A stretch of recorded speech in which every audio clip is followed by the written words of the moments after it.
It's time to expect the unexpected at Disney World. What things are you going to be able to experience in the parks when you hit them up right now? And what things are going to be suspiciously missing during your trip? Find out today on DFB Guide.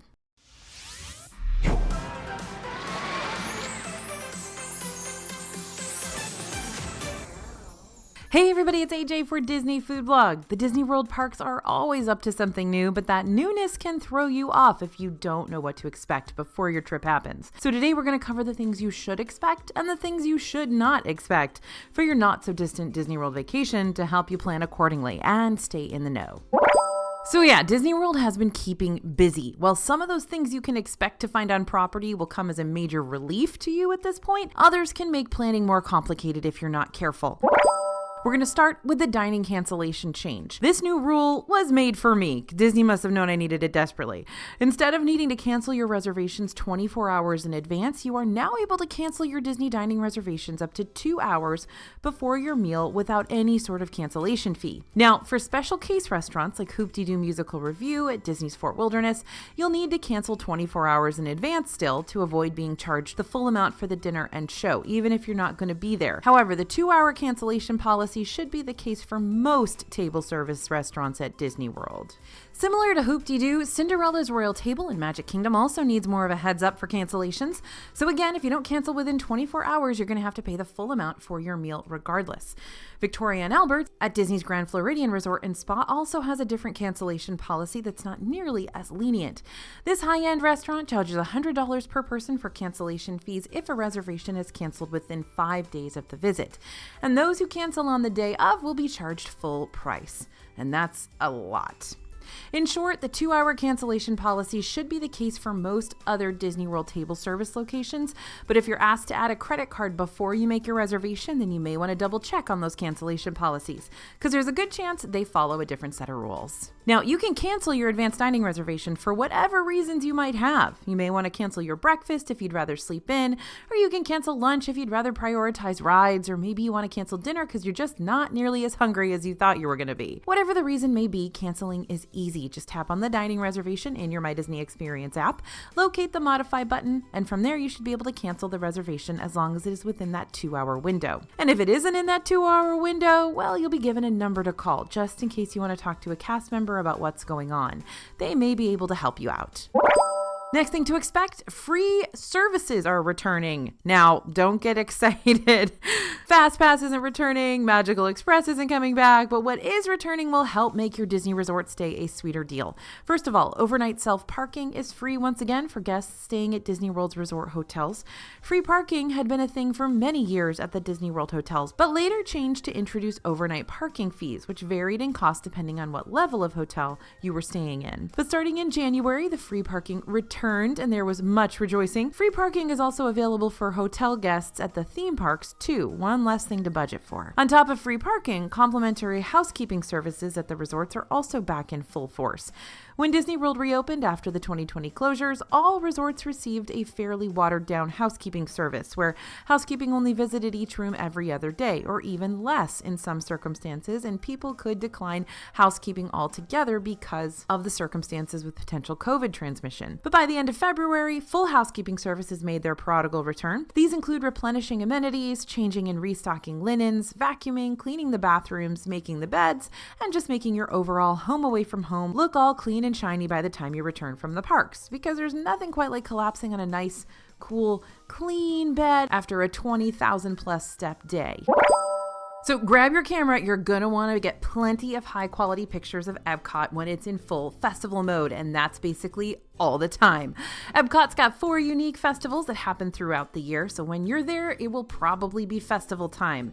There's Festival of the Arts, which we call Farts, as you know, at the beginning of the year, Flower and Garden, which happens throughout spring and on into midsummer, Food and Wine is starting later into the summer and lasting until mid-November, and Festival of the Holidays wraps up in the last month of the year. During these festivals, Epcot morphs into a park with uniquely themed activities and concert series and tons of outdoor kitchens filled with exclusive eats and drinks, which we love to talk about extensively in our DFB Festival guides that you're going to find over at dfbstore.com. But here's my big light up warning for you. Though festivals are usually happening pretty consistently in Epcot, That does not mean that every day is going to be a festival day. Not too terribly long ago, we learned that Epcot's Food and Wine Festival will be taking place from July 27th through November 18th, 2023. But Flower and Garden will wrap up on July 5th. So that means a good chunk of July may not feature an Epcot Festival. So if that's a big priority for you, you may not want to plan on taking your big vacation smack dab in the middle of the summer. So look for those weird non-festival weeks. And if you don't want a festival in Epcot, well, then go during those weeks. But for those of you who do want one, most of the year will have them, but check on those weeks. Okay, now onto something that can make things more complicated for you if you're not familiar with all the virtual queue stuff that Disney's been using for their newest rides lately. So first, a super speedy rundown of what a virtual queue actually is. This is a tool available through the My Disney Experience app that allows you to reserve a space in line for the most popular and newest park attractions. This space is referred to as a boarding pass to use within an assigned boarding group. This system started back up when Rise of the Resistance first opened in Hollywood Studios, since Disney knew the demand for this high-tech ride was going to be wild. Ever since, Disney's used a virtual queue system instead of a regular standby queue for its newer rides to help keep those new ride lines from getting really, really long. In the past, we've only ever had to worry about one virtual queue at a time, and we assumed it'd be the same when Tron Light Cycle Run finally opened in Magic Kingdom. But Tron is now open, and the virtual queue for Epcot's newest coaster that opened last year, Guardians of the Galaxy Cosmic Rewind, is still sticking around for a bit longer. How much longer? Not sure. But in order to ride either of these rides during your trip, you're going to need to grab a virtual queue spot for both. Virtual queues open up each day for all guests who have a valid park ticket and park pass reservation at 7 a.m. and 1 p.m. Now, you're only going to be able to grab a boarding group for one of these times, but the reason Disney releases 2 per day is because boarding groups get filled up fast. That first drop at 7 a.m. isn't a suggested time for you to get on My Disney Experience and grab a boarding pass. It happens on the dot. You know how the clock struck midnight and Cinderella's carriage immediately turned into a pumpkin? Same rules apply. If you're not on the My Disney Experience app by the time the clock switches over from 6:59 to 7 a.m., you're going to miss out. Which is why we're glad you've still got a second chance to get one at 1 p.m., even though those boarding groups will get swiped up within seconds as well. The best time-saving tip I can give you for both virtual queues is to get up early and confirm your party before 7 a.m. rolls around. So what do I mean by that? Well, to make things go more quickly when the virtual queue opens, you can confirm your group in advance up to an hour before you try to score a space in a boarding group in the My Disney Experience app. Beginning at 6 a.m., you can tap into the virtual queue and set your party, meaning the people you want to ride with, so that you have fewer steps when boarding groups are available at 7 a.m. or 1 p.m. On the app, under Join Virtual Queue, you'll find a button that says Confirm Your Party. Once you hit that button, the app will find the people who are linked to your account who also have park passes that day, and you can select each person that you want to add to your party and choose Confirm Party. I know this extra step might not seem like a big deal, but believe me, any time that you can save leading up to grabbing that virtual queue spot is crucial. That way, when the clock strikes 7, all you have to worry about is joining the queue and nothing else. Don't want to stress over the virtual queue procedure? Both of those coasters are also available to book as an individual Lightning Lane selection through Disney Genie Plus, meaning you can pay a separate price per person per ride through to skip the virtual queues entirely. Typically, individual Lightning Lanes can be purchased at 7 a.m. for guests who are staying at a Disney-owned and operated hotel. But for all other guests, you'll have to wait to purchase them when the park opens. And that can really make or break those individual Lightning Lanes for you. Even though the free boarding groups are swiped up faster than individual Lightning Lanes, that does not mean individual Lightning Lanes don't sell out fairly quickly. So if you want to make sure you get an individual Lightning Lane for Tron or Cosmic Rewind, you'll likely want to stay at a qualifying hotel to get that earlier sign-up time. Now, if you're really adventurous, you might even be able to ride both virtual queue coasters in a single day. Here's how to get her done. First, purchase a Park Hopper ticket and make Park Pass reservations for Magic Kingdom.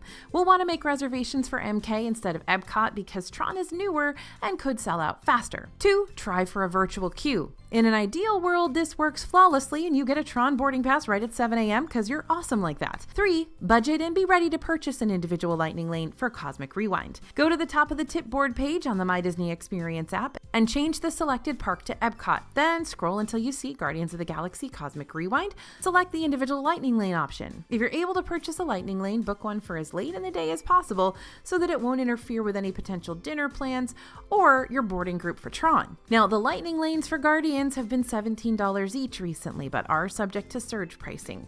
Keep in mind that you can purchase up to 2 individual Lightning Lanes per day per person, so if you end up needing to use a Lightning Lane for Tron 2, you will more than likely hit your limit for allotted individual Lightning Lanes, but that can make it work if you're willing to pay that price. And 4, see your plan fall into place. You'll start your day in Magic Kingdom, wait for your boarding group to be called, experience those high-speed thrills, and then at 2 p.m. you jump over to Epcot whenever you're ready. Now all you gotta do is wait for your individual Lightning Lane time to get here, and whammo, you've pulled off the seemingly impossible feat of 2 virtual queue rides in a single day.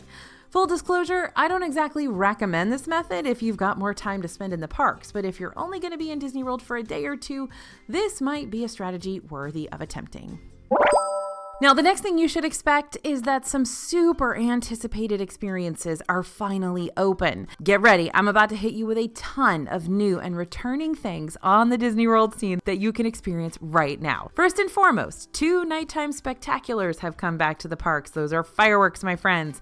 Epcot Forever takes place on the World Showcase Lagoon as an intermittent show while the Imagineers work on a brand new spectacular to be released later this year. And Happily Ever After is in the Magic Kingdom yet again with new Main Street USA projections and that oh-so-familiar show-stopping number that we've missed singing along to. This is super exciting, by the way, this particular part of this video, because for so many years, we've talked about what's still closed in Disney World, what hasn't reopened, what hasn't come back. We've been waiting for characters to come back and character dining to come back and housekeeping to come back. So this is kind of exciting, like a nature is healing kind of thing here.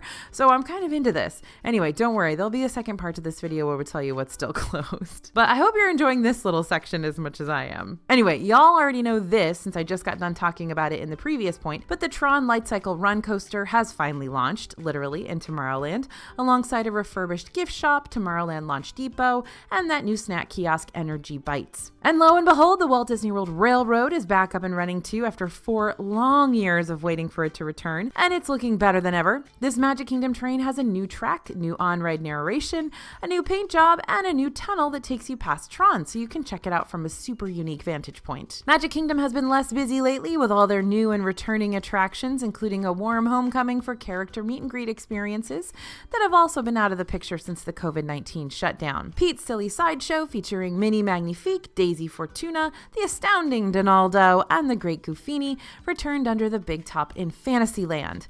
And now Disneyland has Pete now, so I think we should get Pete over here too. What do you guys think? And Ariel started showing guests around her grotto again. Belle came back to her enchanted tales alongside her anthropomorphic furniture friends. But you know what part of Disney is really experiencing the most newness? The restaurants, my friends. Yes, we are Disney Food Blog after all. After the pandemic closures, character dining was put on a pause for a very long time.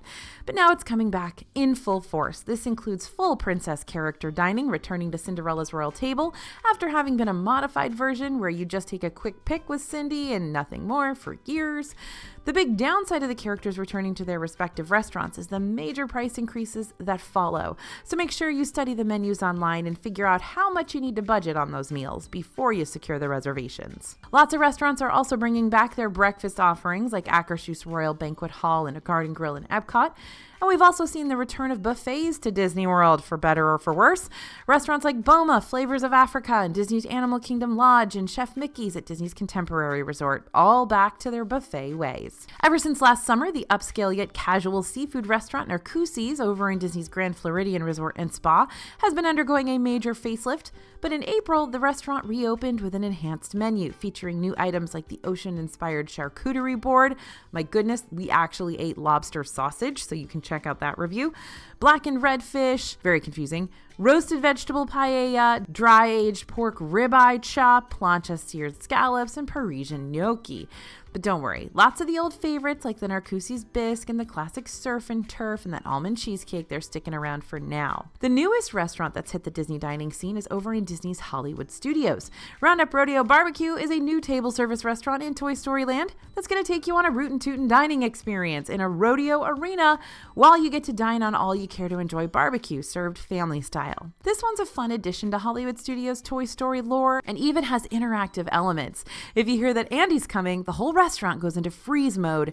And at the end of your meal, well, since you've shrunken down to the size of a toy, don't expect that pencil you're signing your bill with to have tiny proportions. You can learn all about our honest thoughts and reviews surrounding Roundup Rodeo Barbecue on our restaurant review video, which is up on our channel now.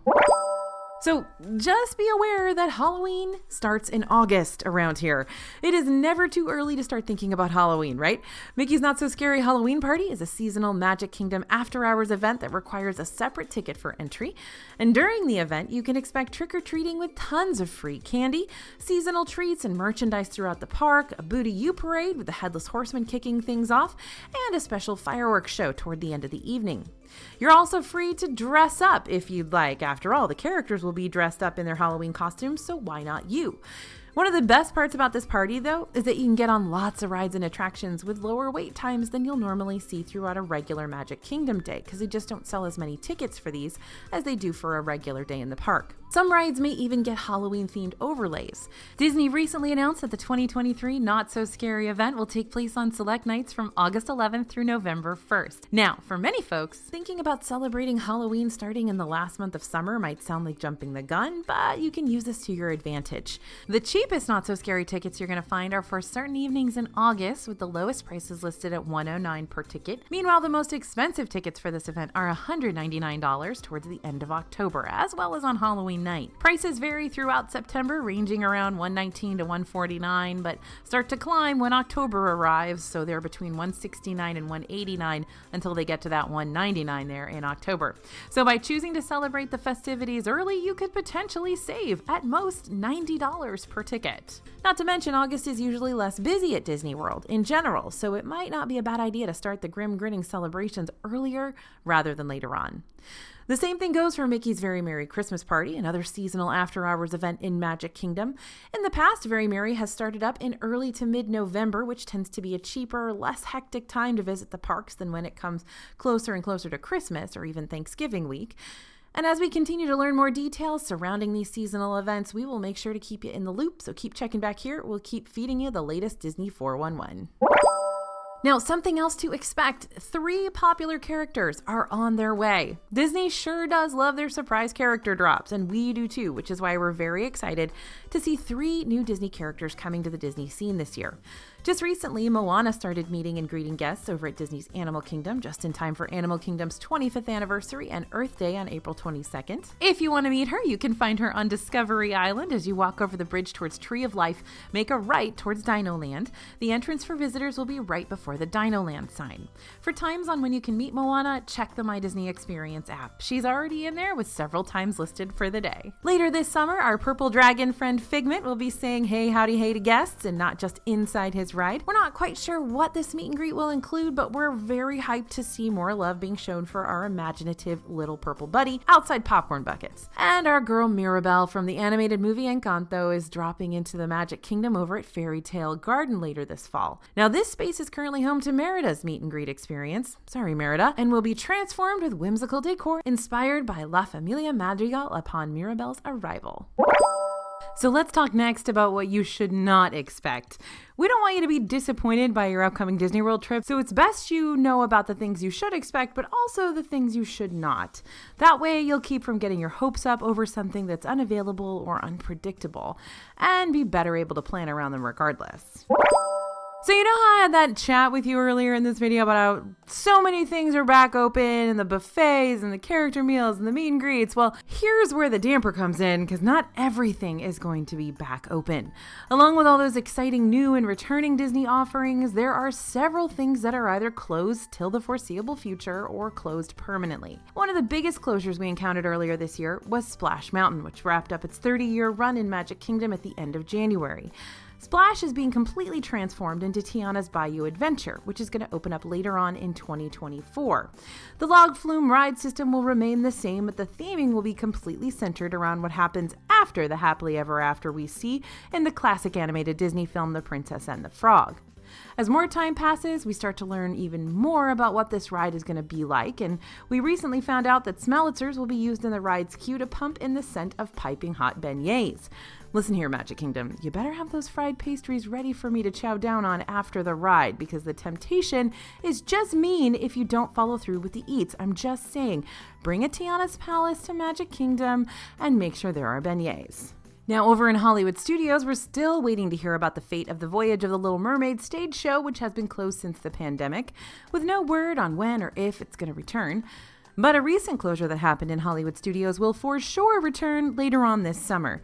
Rock and Roller Coaster closed on February 21st for an extended refurbishment. And no, that doesn't mean this ride's getting an all-new retheme yet. It's just getting a bit of sprucing up and TLC to help it perform more smoothly than it has been. There's no specific date regarding when we'll see this launch coaster's return, so we just know it'll be sometime later in the summer. Don't worry, we'll keep you up to date. And while many Disney restaurants are returning to normal, there are still some whose fates have yet to be determined. Disney's Grand Floridian, for instance, still hasn't brought back their character dining buffet 1900 Park Fare, nor have they given us word on if or when the Garden View Tea Room will be back and pouring us piping hot cups of Earl Grey again.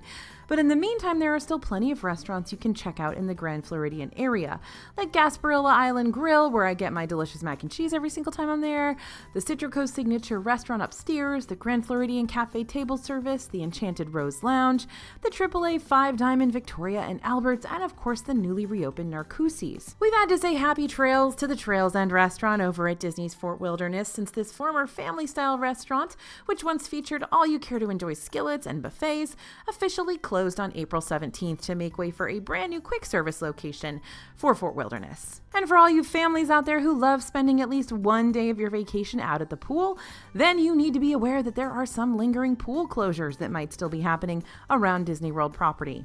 Because we're getting into the late spring and early summer season, many of these pool refurbs have wrapped up and are ready for guests to cannonball into the hotter months to come. But it's always a good idea to check the main page of the hotel you're planning to stay at on the Disney World website to stay informed about what closures and construction projects might be in the works during your upcoming visit.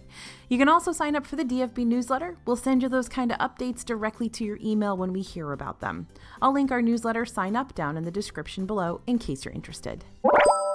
Now, let's talk about character sightings, okay?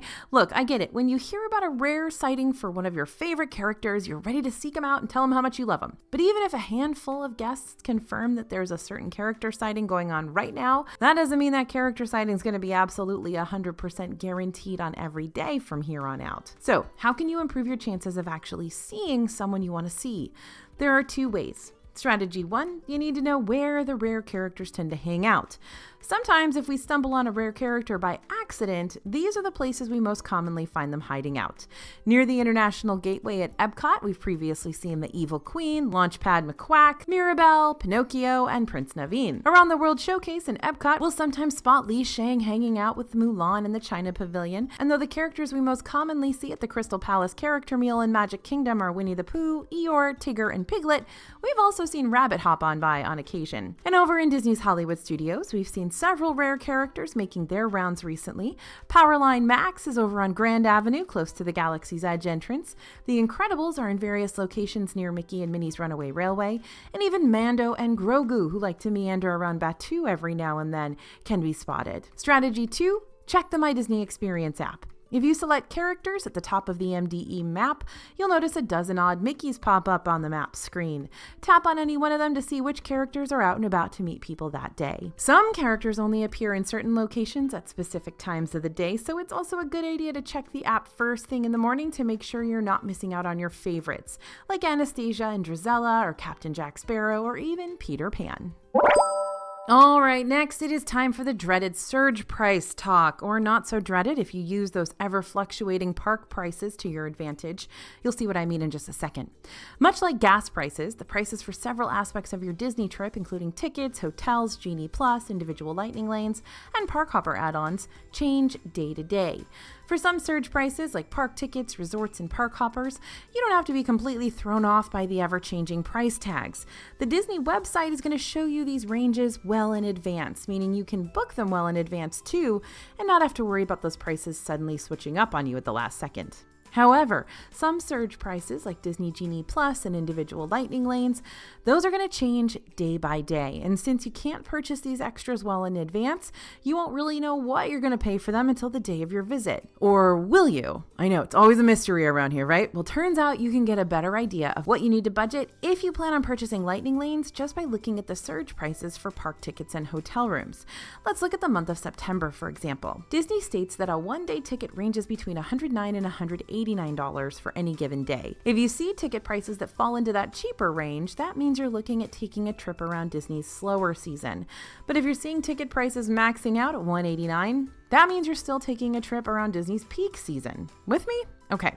There are several weekdays listed in September where the cheapest park tickets go for $109. And if that's the case for the tickets, you can also deduce that Genie Plus and individual lightning lane prices will probably drop down to their lower ranges too. For Genie Plus, prices can get as low as $15 per person per day, but we've also seen them as high as $35 per person per day during busier seasons. Now, at the end of September, we start to see ticket prices jump up to the $149 range. This isn't the highest of the high ticket prices, but of course it is higher than that $109 one we were seeing earlier in the month. So we can assume that lightning lanes are also going to cost more around this time of year too.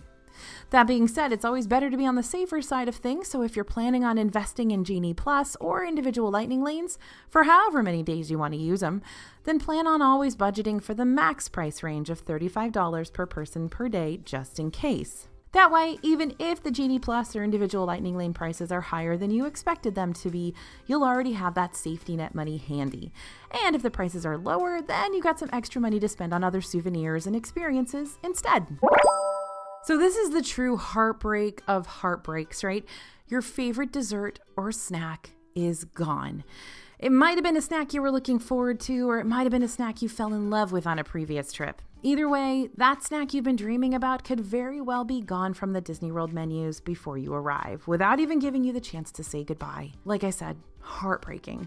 Now, at the end of March, we said adios to a lot of 50th anniversary treats, since March 31st was the very last day of the 18-month-long celebration. Now, on day one of that celebration, when we tried literally 150 new items, all of which had lots of blue food coloring, we never thought we'd be sad to see them go, but we are kind of sad to see some of these depart the menus. The iridescent Sipabration, the 50th celebration tart from Disney's Yacht and Beach Club, the chicken dinner cupcake trio from P&J's Southern Takeout at Fort Wilderness, and lots of other fun and festive snacks we loved during the whole 50th anniversary are gone. So fare thee well, my friends. But just because snacks disappear from the Disney menus doesn't mean Disney leaves us high and dry without other things for us to fall in love with. Recently, we've gotten to munch on brand new sweets and eats, such as the strawberry isoform, which is an ice cream mochi treat with caramelized graham cracker crumbs and cheesecake foam. That's over at Energy Bites by Tron. The prodigious pretzel, a large shareable pretzel topped with coarse sea salt, served with signature beer cheese sauce, Dijon mustard. That's over at the Edison in Disney Springs. A brand new raspberry cupcake is over at P&J's. And I imagine we're going to start to see a lot of 100th anniversary treats coming out pretty soon. Now, I could go on and on about all the things that get removed and added to the Disney World menus on the daily. And we do because we literally write a blog post every single week about every single menu change that happened across all of the Disney World restaurants. So stay tuned for that. It's in our newsletter and it's super informative. But the most important thing you need to remember is that no Disney menu is set in stone, especially if something's labeled as being seasonal or limited time, obviously. To check out hundreds of updated snack items, both sweet and savory, across all 4 Disney parks, be sure to head to dfbstore.com after this. Download one or all of our DFB snack guides, which are jam-packed with literally every single snack you can find in the parks, including those secret items you're not going to find on the menus. Make sure to type in code YouTube to save some money on your total purchase before you check out. And I would highly recommend getting the Everything Bundle. That'll give you the DFB guide, the snacks guides, all the festival guides for a much lower price than what it would cost you normally. But if you're just interested in a snack guide, you can also buy those individually too, see if you like them. Either way, we appreciate your support of the channel. All right, so the next thing you shouldn't expect in Disney World is for Genie Plus to always be available. This one's been selling out lately. One thing we learned during the 2023 spring break season is that it doesn't matter how high Genie Plus prices spike, guests will pay that price in order to skip the forever long lines in exchange for shorter queues. Disney Genie Plus has now sold out on a handful of occasions, but we saw it completely sell out the fastest on April 4th. By 10 a.m., Genie Plus was gone. Now, there were quite a few factors at play on that day. For starters, it was the first official day that the Tron coaster was open for everyone, and even though Tron's not listed on the regular Genie Plus Lightning Lane lineup, guests still knew Magic Kingdom was going to be packed out that day. On top of the Tron opening and being in the midst of spring break season, we've also been in the midst of Flower and Garden Festival and Epcot and the Easter holiday. It was a perfect storm that day. But the day before Tron's official opening, Genie Plus had completely sold out then too, but at around noon instead of 10 a.m. It's not often that Genie Plus sells out, but when the parks are experiencing or about to experience higher than normal crowd levels, you need to jump on those purchases just as soon as you're able to. Coming up, let's think about Memorial Day, July 4th, maybe the opening day of Mickey's Not So Scary Halloween Party, Labor Day weekend, etc., right? Now, to be the first to book it, Disney Genie Plus does go live each day starting at midnight the day of your visit. You can start making your first round of Lightning Lane selections starting at 7 a.m., but you can buy Genie Plus as early as midnight. So individual Lightning Lanes for the more popular e-ticket rides at the parks, they go live for Disney Resort guests to purchase at 7 a.m. But for anybody not staying at a Disney hotel, you have to wait till the parks officially open before you can jump on the bandwagon and buy your way around those super uber long lines. Just keep in mind that Tron's individual Lightning Lanes would more than likely sell out within 30 minutes or less just as soon as they go live for hotel guests. So if you want to prioritize getting an individual Lightning Lane for Tron, you may want to book a stay at one of Disney's hotels. Just because you have Genie Plus purchased and ready to go, though, doesn't mean you're going to be guaranteed a Lightning Lane for every ride you want to skip the line for. Make sure you prioritize the ones you really want at the start of the day, just in case they get booked up later on. And don't forget to use that 120-minute rule to your advantage. If you book a Lightning Lane at 10 a.m. for, say, Slinky Dog Dash in Disney's Hollywood Studios, but the return time you're given isn't until 3 p.m., that doesn't mean you won't be able to make another Lightning Lane selection until that one has been used.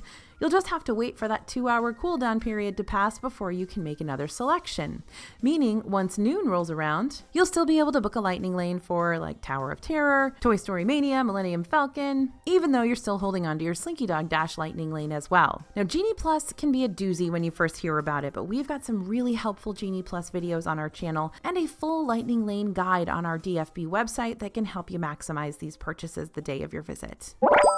So Disney World is a whirlwind of change, but that doesn't mean you need to be taken off guard by it all. As more changes are announced for the parks, make sure to keep checking back here with us at DFB Guide. We're going to keep letting you know what's really going on around the most magical place on Earth, what you need to do, and what you can probably skip and not worry about. We make all the mistakes around here so you don't have to. We want to make sure you have a great trip. Thanks for listening, everyone, and thanks for watching. As always, this is AJ for Disney Food Blog, and we'll see you real soon.